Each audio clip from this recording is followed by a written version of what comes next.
and I'm gonna make Giselle look cool. So check this out.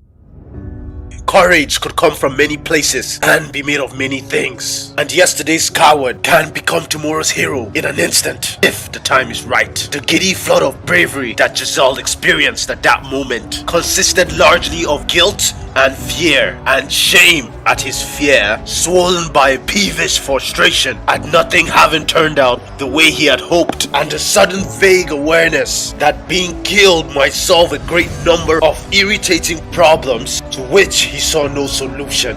Not noble ingredients, to be sure, but no one ever asked what the baker put in his pie as long as it tastes well. He drew his sword and held it up to the sunlight. "Knights of the body!" he roared. "With me!" Ghost made a despairing grab at his reins. "Your Majesty, you cannot put yourself in." Giselle gave his mouth the spurs. It sprang forward with unexpected vigor, and his head snapped painfully back, almost causing him to lose his grip on the reins. He rolled in the saddle, hooves hammering the dirty paving and flying by beneath him. He was dimly aware of his escorts following him some distance behind, but his attention was drawn to the ever-increasing body of Gurkish soldiers directly ahead. His horse carried him forward with gut-churning speed directly at a man at the very front of the crowd, a standard bearer with the tall staff, golden symbols shining on it. His bad luck, Giselle supposed, to be given such a prominent task. The man's eyes went wide as he saw the enormous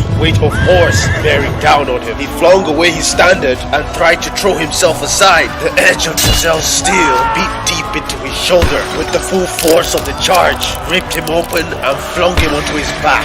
More men went down screaming under the hooves of his mount as he crashed into their midst. He could not have said how many. Then all was chaos. I made him look cool, didn't I? Say the truth.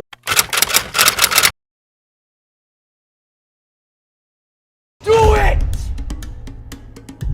Just do it! Yes, you can!